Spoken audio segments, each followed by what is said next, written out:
को लेकर आएगी। अब सवाल यहाँ दूसरा है, सवाल ये है कि क्या अरविंद केजरीवाल ने तय कर लिया है कि 2024 के बाद सबसे बड़ा मेगा इवेंट जो होने जा रहा है वो अरविंद जी की गिरफ्तारी होने जा रही है?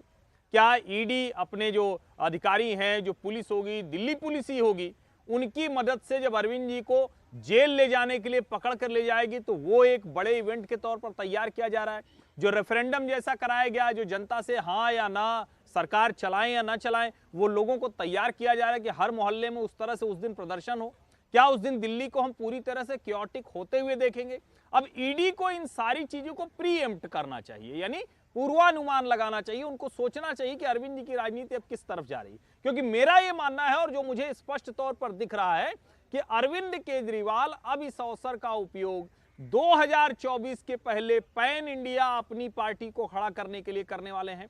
कांग्रेस पार्टी और दूसरी पार्टियां उनके पीछे इसमें रह जाएं नरेंद्र मोदी से लड़ाई में, वो करने वाले हैं। चूंकि राहुल गांधी की भारत जोड़ो यात्रा का दूसरा चरण भी शुरू होने वाला है, इसलिए अरविंद जी के सामने ज्यादा बड़ी चुनौती है कि वो अपने आप को कैसे पेश करें। मैं इसको इसी तरह से देखता हूं और आप देखेंगे कि आने वाले दिनों में जिस दिन अरविंद जी की गिरफ्तारी होगी, पूरी दिल्ली, पूरा पंजाब, चंडीगढ़ या देश के अलग अलग इलाकों में भी उस तरह के प्रदर्शन किए जाएंगे और ये कहा जाएगा कि देखिए अकेला नेता था जो लड़ रहा था और उसको भी शराब घोटाले में शॉर्ट में केजरीवाल जेल जाना चाहते हैं।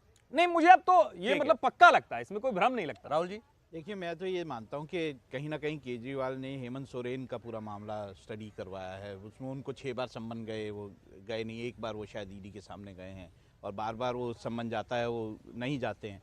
तो जब ये बहुत दिन पहले मुझे याद है कि हम इसी बारे में बहस कर रहे थे और तब पहला सम्मन गया था, तब भी मैंने कहा था कि केजरीवाल इसका पूरा तमाशा बनाएंगे और वो जो है बाकायदा अपने कार्यकर्ताओं को बोलेंगे जब गिरफ्तारी हो तो आप किस तरह से इसको एक मुद्दा बनाएं और पूरा ये जेल से ही सरकार चलाएंगे। तब थोड़ा अजीब लगता था जब मैंने ये कहा था कि वो जेल से सरकार चलाएंगे। तो उसके बाद आपने देखा, आपने कहा था, तो उसके बाद आपने देखा किस तरह से उन्होंने जो है रेफरेंडम करवाया लोगों के बीच में, किस तरह से उनके लोगों ने, नेताओं ने बयान दिए और वो पूरी तैयारी कर रहे हैं कि उनको गिरफ्तार करेंगे, वो इसको इमोशनल मुद्दा बनाएंगे और इस जेल से सरकार चलाएंगे। और इस मुद्दे को अगर इनकी गिरफ्तारी हो जाती है, मुझे अगर ऐसा ईडी जो है वो कोर्ट के पास जाके इस तरह के वो लाती है वारंट, तो वो जो है इसको जेल से चला के एक सिद्ध करने की कोशिश करेंगे सरकार के खिलाफ ये चुनावों में कि भाई सरकार जो है। दिक्कत बस केवल इतनी है कि अगर आप ये थिएट्रिक्स के तौर पर करना चाहते हैं, नेता जेल जाए, कोई बहुत बड़ी बात नहीं होती किसी न किसी मुद्दे पर, लेकिन ये मामला बड़ा पेचीदा है और अभी तक इनकी पार्टी से जो जेल गया है बेल नहीं मिली है उसको, चाहे मनीष सिसोदिया हो चाहे संजय सिंह हो। जहां तक मेरिट का सवाल है पूरे मामले का, वो तो हमें समझ आ रहा है ना कि जितने भी नेता हैं उनको अभी तक बेल नहीं दी जा रही। उसमें जब कोर्ट में मामला जाता है तो कोर्ट में ये कहा जाता है कि प्राइमरीली ऐसा लगता है, इसीलिए वो बेल दी नहीं जा रही है। तो जहां तक अरविंद केजरीवाल का सवाल है, वो जानबूझ के इसलिए नहीं जा रहे हैं क्योंकि कहीं ना कहीं ईडी के पास भी ऐसा कुछ होगा जो कि उनसे जुड़ता होगा और उसी कारण से ईडी जो है वो अरविंद केजरीवाल को बुला रही है। समीर जी देखिए, मुझे लगता है प्रधानमंत्री नरेंद्र मोदी का 20 नवंबर को जयपुर में दिया हुआ भाषण याद करना चाहिए। उन्होंने 20 नवंबर को राजस्थान की रैली में कहा था कि 3 दिसंबर के बाद बड़े बड़े मगरमच्छ जो भ्रष्टाचार के हैं वो जेल में जाएंगे। मुझे लग रहा है यह उसी की शुरुआत है। 3 दिसंबर के बाद हेमंत सोरेन को फिर बुलाया गया है, अरविंद केजरीवाल को ईडी का सम्मन गया है, दूसरी बार तेजस्वी यादव को फिर बुला लिया गया है।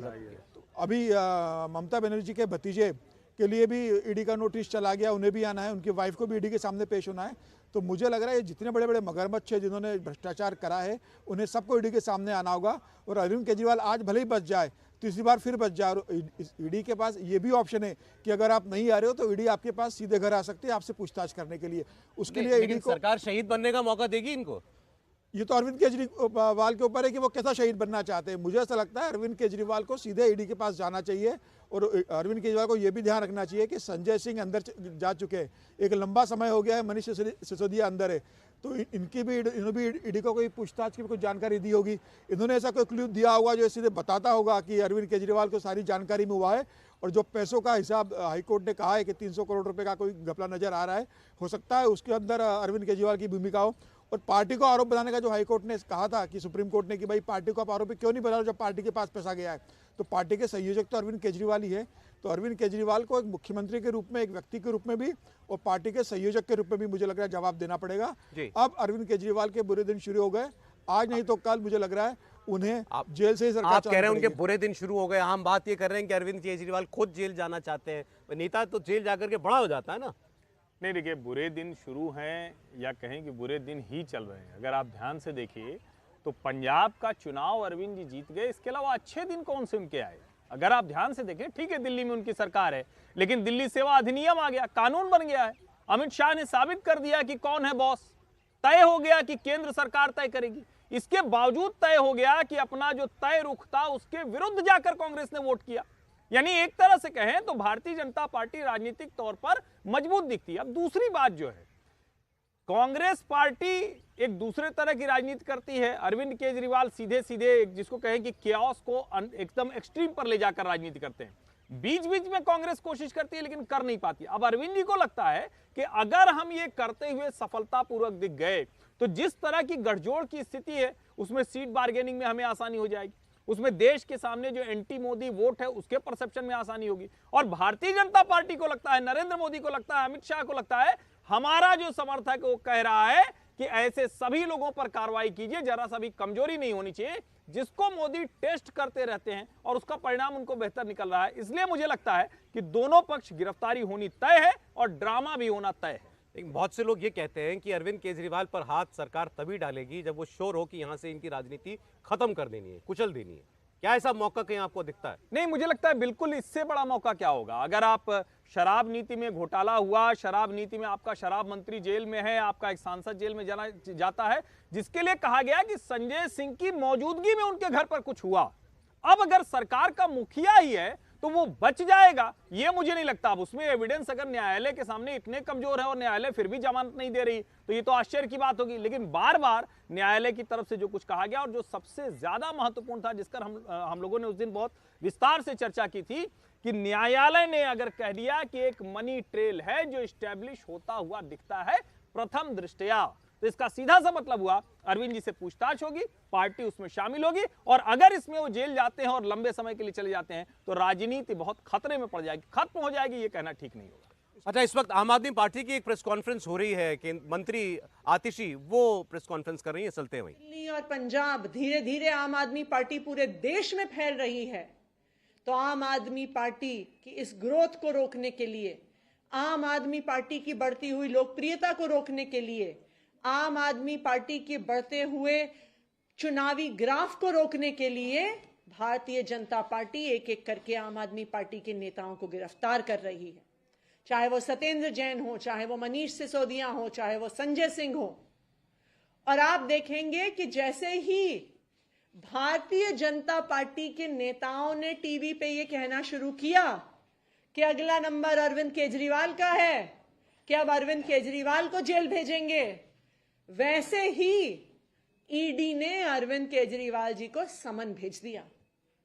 तो ये पूरा देश देख रहा है, ये जग जाहिर है कि जो समन अरविंद केजरीवाल को आया है ये ईडी का समन नहीं है, ये किसी इन्वेस्टिगेशन का समन नहीं है, ये भारतीय जनता पार्टी का समन है, ये भारतीय जनता पार्टी के डर का प्रतीक है, ये भारतीय जनता पार्टी जो आम आदमी पार्टी की गवर्नेंस को मैच नहीं कर सकती है, ये उसका प्रतीक है। लेकिन मैं भारतीय जनता पार्टी शासित केंद्र सरकार को ये बताना चाहती हूं कि हम आपकी ईडी और सीबीआई की धमकियों से डरने वाले नहीं हैं। चाहे दिल्ली हो, चाहे पंजाब हो, हम यहां के लोगों के लिए काम करते रहेंगे और देश भर में आम आदमी पार्टी का संगठन, आम आदमी पार्टी की लोकप्रियता बढ़ती रहेगी। और अगर आप इस तरह से झूठे आरोप लगा लगा के नेताओं को जेल में डालोगे तो इसका जवाब आपको देश की जनता देगी। अब जो दूसरा मुद्दा जो दिल्ली सरकार से जुड़ा हुआ मुद्दा है उसको मैं पत्रकार साथियों के सामने रखना चाहूंगी। जैसा कि आप सब लोग जानते हैं कि किसी को भी अगर किसी भी प्रॉपर्टी की, किसी भी जमीन की दिल्ली में खरीद फरोख्त करनी होती है तो उसके लिए उनको सब रजिस्ट्रार ऑफिस में जाना पड़ता है।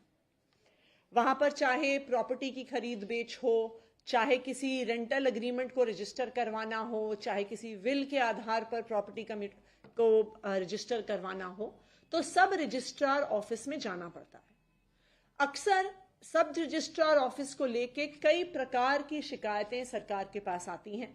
कई प्रकार की शिकायतें दिल्ली के मुख्यमंत्री अरविंद केजरीवाल जी के पास आई। आतिशी को आप सुन रहे थे, दिल्ली सरकार की मंत्री हैं और उन्होंने कहा कि ये अरविंद केजरीवाल से खौफ है, डर है भारतीय जनता पार्टी को, इसीलिए एजेंसी का इस्तेमाल करके उनको जेल में डालने की साजिश कर रही है पार्टी और इसीलिए ये समन भी भेजा गया है। दूसरी बात, नेता को शायद खुद नहीं पता लगता किसी लीडर को चलिए उनकी इमेज कैसी है, तो इसलिए मैं आपसे पूछना चाह रहा हूँ कि अरविंद केजरीवाल ईमानदार छवि वाले व्यक्ति रहे जब वो जनता के बीच में आए, इसमें कोई शक नहीं है, करप्शन के खिलाफ उनकी पार्टी भी बनी थी। आज वो मामला है क्या जनता की नज़रों में? देखिए, आज जिस तरह का मामला चल रहा है वो बिल्कुल वैसा मामला नहीं है कि उनकी छवि बहुत ख़राब हो चुकी है। जिस तरह से ये शराब घोटाले का ये जो पूरा मामला हुआ है, इसमें बहुत ज़्यादा जो है लोगों के सामने ये डेंट हो गई उनकी। प्रश्न है कि क्या सच में ये ऐसा किया गया। प्रश्न तो उठेंगे ना जब दो व्यक्ति जो हैं वो लगातार जेल में हैं और कोर्ट उनको बेल नहीं दे रहा। देखिए क्या होता है, आप कोई भी आरोप लगाते रहें किसी पे भी, अल्टीमेटली उसको कोर्ट से तो राहत मिल ही जाती है ना, अगर एविडेंस ना हो, अगर कोई चीज़ ना हो। अब आतिशी कह रही है कि हमारी जो पार्टी है वो लगातार बढ़ रही है। अभी आपने मध्य प्रदेश राजस्थान के चुनाव देखे, आपने चुनाव लड़ा, क्या हुआ? 0 बटा सन्नाटा। 200 सीटों पर जमानत जब्त। वही मैं बोल रहा हूँ, 0 बटा सन्नाटा हो गया। अब आप बात कर रहे हैं कि हमारी पार्टी बेहतर कर रही है, आप पे आरोप किस तरह के लग रहे हैं? आप जिस मुद्दे पर पूरे इस पार्टी को बनाया था वही मुद्दा जो है कहीं ना कहीं आपसे छूटता जा रहा है। वो है आप जो है ईमानदारी का मुद्दा, वो पूरा खिंचता जा रहा है, हाथ से खिंचता जा रहा है। ऐसे में क्या होगा, आपकी पार्टी के प्रति लोगों की जो आस्था है वो कहीं ना कहीं डेंट हो जाएगी। तो इनकी पार्टी जेल में जरूर बढ़ रही है लेकिन राज्यों में या बाकी जगह पर नहीं बढ़ रही है। कदम बढ़ रहे हैं, जेल की तरफ बढ़ रहे हैं। क्या लेकिन अरविंद केजरीवाल को लगता होगा कि मुझे जनता का साथ मिलेगा अगर ये मुझे जेल में डालेंगे? अब वो बात रह गई है क्या? मुझे लगता है दिल्ली के अंदर तो फिर भी अरविंद केजरीवाल सत्ता में बने रहेंगे। आप देखिए, नगर कॉरपोरेशन अरविंद केजरीवाल ने सरकार नहीं बनाई है और उनके सामने विकल्प क्या है? अगर केजरीवाल के सामने आप देखो तो कट्टर ईमानदारी बात करके आए थे, करप्शन का आरोप लगाया, करप्ट पार्टी हो चुकी है, ये जनता भी जानती है। लेकिन आप विकल्प देखोगे तो कांग्रेस महाभ्रष्ट रही, भारतीय जनता पार्टी ने भी कोई राजा हरिश्चंद्र के बन के सरकार नहीं चलाई, कॉरपोरेशन में भारतीय जनता पार्टी ने भी करप्शन किया, इसी कारण आम आदमी पार्टी को वहाँ बहुमत मिला है। मुझे लग रहा है भारतीय जनता पार्टी, कांग्रेस का भी करप्शन दिल्ली की सरकार में और नगर निगम में रहा है। आम आदमी पार्टी को सत्ता जरूर मिल गई लेकिन अब उनकी छवि डेंट हो चुकी। हमारी पार्टी का ये मानना है कि संसद के वर्तमान सत्र के दौरान दोनों सदनों के